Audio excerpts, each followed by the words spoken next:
Toi là, oui toi, tu veux accomplir une certaine dose d'objectifs en très peu de temps, tant mieux, tu es au bon endroit. Dans cette vidéo, je vais vous apprendre à vous fixer des objectifs ambitieux et réalisables en un mois. Salut, c'est Ardune, bon visionnage.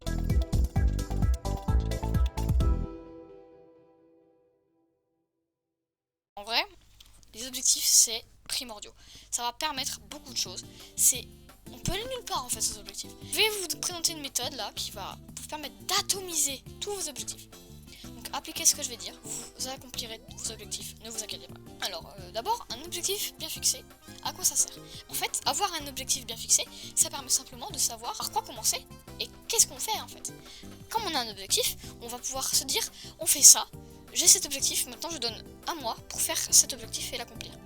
Ça permet de bien structurer ce qu'on veut faire et de mieux s'organiser. Ça permet aussi d'être du coup plus efficace. Forcément, si on est plus organisé et qu'on sait quoi faire, forcément on est plus efficace. Et aussi, ça permet d'être plus confiant dans ce qu'on fait. On va moins être hésitant, etc. Et alors, du coup, comment est-ce qu'on peut se fixer des objectifs qui sont réalisables en un mois? Il n'y a pas de secret. Il faut de la motivation. Ça se fait pas en un claquement de doigts. Juste en un mois, ça y est, c'est fait. C'est dur. Il faut travailler. Mais voilà. Il faut savoir ce qu'on veut vraiment avant de faire ses objectifs. Donc là, vous allez le faire aussi. Vous allez le faire tout de suite. Prenez une feuille de papier ou un truc pour écrire, votre application bloc-notes, ce que vous voulez. Vous prenez quelque chose pour écrire et vous écrivez vos objectifs que vous voulez atteindre. Vous prenez des objectifs un peu ambitieux, un peu réalisables. Vous en écrivez environ 6-7. Il faut que les objectifs soient ambitieux, mais pas inatteignables. C'est-à-dire qu'il ne faut pas qu'au bout d'un mois, vous ayez travaillé comme un fou, mais que franchement, c'est pas possible, du coup, vous abandonnez. Il faut que ce soit quelque chose qui vale le coup et quelque chose qui soit possible à faire pour vous. Quelque chose qui vous tienne à cœur, quelque chose qui pour vous a du sens et de la valeur. Donc vous avez fait vos 6-7 objectifs. Entourez les deux qui vous tiennent le plus à cœur, vraiment les deux objectifs que vous savez qui sont possibles, bien entendu. C'est ceux que vous avez le plus envie d'atteindre. Vous entourez ces deux objectifs et vous barrez les autres. Vous barrez les autres. Les autres, vous n'en avez plus rien à faire. Vous pouvez les garder en tête, mais vous ne vous en foutez à partir de maintenant. Ok, maintenant, à partir du maintenant, vous avez sélectionné vos deux objectifs qui comptaient le plus pour vous. Maintenant, pendant le mois qui vient là, le mois qui arrive, tu te donnes à fond pour cet objectif. Tu te donnes à fond pour cet objectif. Moi par exemple, quand j'ai commencé à vraiment m'intéresser au vélo, je pensais le matin au vélo, le soir au vélo, le midi au vélo. Quand je faisais caca, je pensais au vélo. Quand j'étais sur le vélo, je pensais au vélo. Mais quand même, je pensais tout le temps au vélo. Je pensais qu'à ça. Et du coup, faites pareil avec vos objectifs. Faites pareil. Commencez cette chaîne YouTube qui vous tient à cœur. Commencez vos projets que vous avez toujours hésité à commencer. Vous allez voir, vous allez vous sentir beaucoup plus heureux.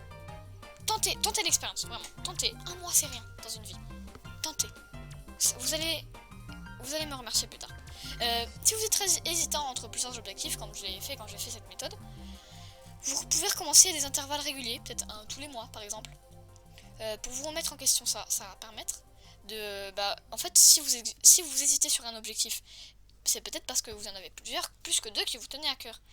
Ça, c'est compréhensible, moi aussi ça m'est arrivé, mais du coup, si vous savez pas trop ce qui vous tient à cœur, vous pouvez recommencer comme ça plusieurs fois, et à un intervalle régulier. Du coup, ça va vous permettre à chaque fois de remettre en question ce que vous aimez le plus, et à la fin, vous saurez ce que vous aimez le plus.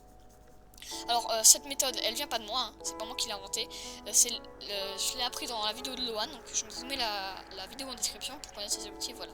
Donc, cette méthode, elle est personnelle. Franchement, chef, n'en parle pas à tout le monde. Parle-en que aux gens de qualité. Si tu veux parler des objectifs autour de toi, dis-le à des gens de qualité, des gens avec qui tu es vraiment ami, ta famille peut-être, tes amis si tu en as des vrais. Et sinon, chef, garde ces objectifs pour toi. Garde ces objectifs pour toi. Les autres n'ont pas besoin de savoir tout ça. C'est sur toi que tu travailles. Donc maintenant que les objectifs, tu les as faits, le mois qui vient, du coup, tu te donnes à fond. Et mec, je te le dis, mec, si tu travailles dur pendant un mois, tu vas réussir, il n'y a pas de raison. Si tu passes un mois à grind comme un fou et à travailler comme un cinglé sur un seul objectif, forcément mec, tu vas l'atteindre. C'est logique, c'est le moins de travail que tu fais, c'est obligé que tu vas l'atteindre. T'as pas de raison de pas l'atteindre. Donc c'est dur, c'est vraiment dur, mais si tu travailles dur, en un mois tu vas réussir. Je te conseille vraiment de te lancer aujourd'hui, il n'y a aucune raison pour que tu ne puisses pas y arriver.